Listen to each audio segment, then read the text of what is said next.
Bonsoir. Ah oui, c'est grand, oui. Par contre, ouais, vous pouvez pas vous. C'est pour les caméras que vous êtes sur les côtés ou? Parce que là, ça fait. Thierry va se mettre là, l'écart comme. Allez, on y va. Je crois qu'il n'y a pas besoin de mémo pour décrire l'ambiance qu'il y avait ce soir, pour décrire la beauté de ce stade et l'ambiance particulière qui a régné toute la soirée. C'est facile de prendre ses marques tout de suite dans ce nouvel environnement. Je crois que les joueurs et le staff, on n'était pas forcément à la recherche, je dirais, de prise de marque ce soir. Je crois que tout le monde voulait simplement passer une belle soirée et être digne de ce nouvel écrin.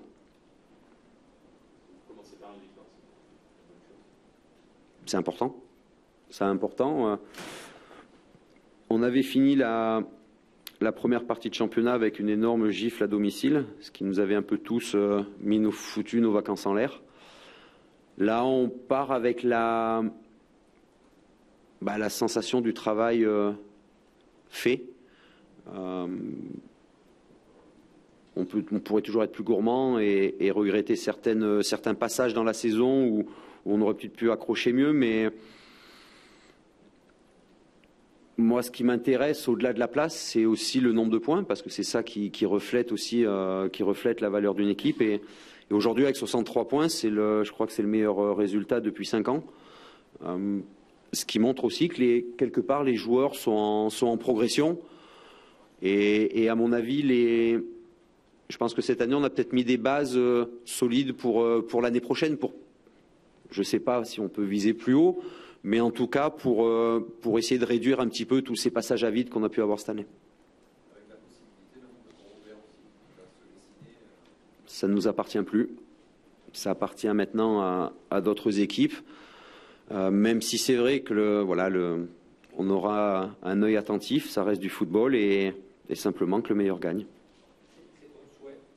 Roland Courbis, c'était pas forcément une bonne chose pour un club comme Montpellier.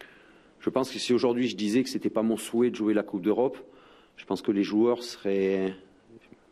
auraient l'autorisation de venir et de me rentrer un petit peu dedans. Parce que de la façon dont on les a fait travailler depuis le mois de janvier, en termes de charge de travail, je pense que personne ne s'attendait à ça. Enfin, les joueurs ne s'attendaient pas à ça. Ils ont été surpris, mais il n'y en a pas un qui a lâché. Et surtout, ils se sont rendus compte semaine après semaine que finalement, le fait de travailler plus leur permettait de mieux finir les matchs, d'avoir moins de trous physiques pendant les matchs. Et on avait dit que la première partie de saison était intéressante avec 31 points. Et malgré la CAN et malgré toutes les blessures, on a réussi à faire 32 points sur la deuxième partie. Donc oui, on est satisfait de nos 5 derniers mois. Oui. Le travail, ça profite de finir en trompe, 4 heures de match. C'est par rapport à son investissement, par rapport à son travail réalisé au quotidien, par rapport surtout aussi à son hygiène de vie. C'est tout sauf une surprise. Mais justement, ça valide, pour un attaquant, ça valide tous les efforts. Quand on marque des buts pour un attaquant, c'est toujours plus facile la semaine qui suit de nouveau rechausser les chaussures et de se remettre au travail parce qu'il y a des signes visibles, les buts. Parfois, ça peut être plus difficile pour certains postes. Mais la concurrence a été saine. À mon avis, elle a été saine dans l'effectif, notamment sur les 5 derniers mois. Et c'est le groupe qui a été chercher cette belle 6e place. Oui, encore un mot sur l'ambiance dans ce stade. Est-ce que c'est pour passer les consignes, est-ce qu'il y a plus de bruit qu'à l'exclusion? Je ne sais pas, ça sera avec le temps que je vous dirai ça. Je n'ai pas ressenti une difficulté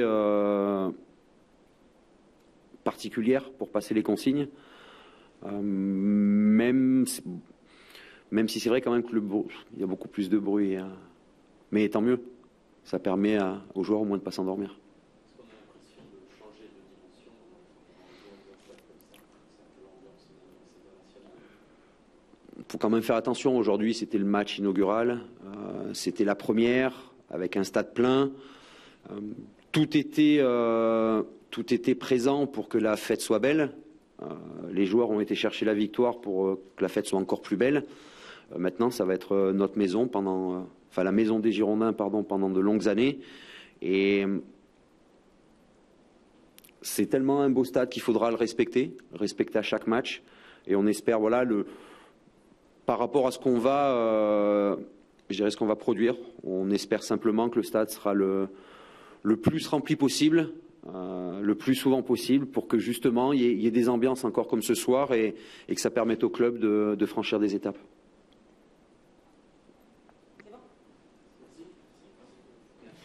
Merci à vous. Également.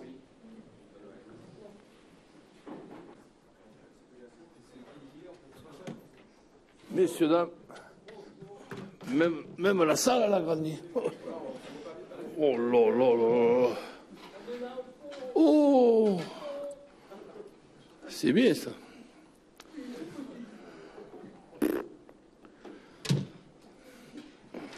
Ça fait rêver. Hein. Tu t'imagines ce stade inondé? Non.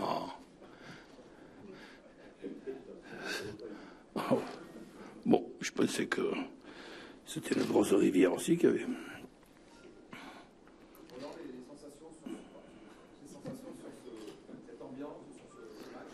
Ah, c'est magnifique. Bon, déjà, le stade, on l'avait vu en image, on n'avait pas vu encore de près. C'est un stade, moins qu'on puisse dire, de football. C'est un stade qui ressemble un petit peu au Girondins de Bordeaux, qui est un grand club. Et c'est vrai que le stade de l'Escure, puisque pour moi je l'appelle le stade de l'Escure, c'était plus un stade pour une évolution qu'il y a aujourd'hui dans le football. Et c'est vrai que cet outil de travail, entre guillemets, est une très très bonne chose pour les Girondins de Bordeaux, pour le club, pour la ville, pour sa région, pour ses supporters. J'ai jamais été jaloux de personne et de quoi que ce soit, mais je suis quand même envieux de ce qui se passe ici et très content pour mon collègue de profession qui s'appelle Willy Sagnol. Et j'en profite pour le féliciter, puisqu'on me félicite souvent de cette 7e place, ben moi je le félicite de cette 6e place qui s'est jouée finalement sur le match aller, sur le match retour. Cette différence arithmétique que fait cette stupide victoire à 3 points fait que les Girondins de Bordeaux sont une des rares équipes qui nous a pris 6 points sur les 6 possibles. Et il suffit d'avoir été un petit peu à l'école pour voir que plus 6 moins 6, ça fait 12 points d'écart. Donc c'est l'écart aujourd'hui qui nous sépare des Girondins de Bordeaux, ce qui veut dire que pour les 36 autres matchs, on a fait pratiquement la même saison. Ben, l'analyse, si vous permettez, je suis toujours disponible pour vous faire du mieux possible votre profession, mais analyser un match sans enjeu contre les Girondins de Bordeaux à l'inauguration du stade, avec un Montpellier qui perd un joueur à chaque match. Le dernier match, c'était Mounier. Il y a 3 matchs, c'était Sanson. Ce soir, c'est Congrès. Ben, il vaut mieux que ça s'arrête. Et encore, heureusement, qu'on ne joue pas le jeudi soir. C'est ce que d'ailleurs va faire les Girondins de Bordeaux. Et devant ma télé, je vais être un supporter français, et encore plus des Girondins de Bordeaux dans cette Europa League qui, paraît-il, est devenue très intéressante.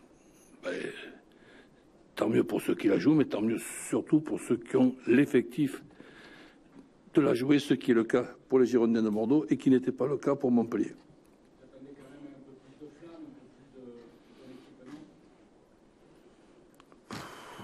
Je m'entendais un match sérieux, oui, ben c'est ce qu'on a fait. On a perdu la première mi-temps, on a gagné la deuxième. On se contente de ça, mais l'addition des deux, puis si on reste dans les mathématiques, c'est une défaite. Mais bon, j'ai chambré Willy, j'ai dit ben, vous êtes toujours invaincu dans votre nouveau stade. On essaiera de réparer ça la saison prochaine.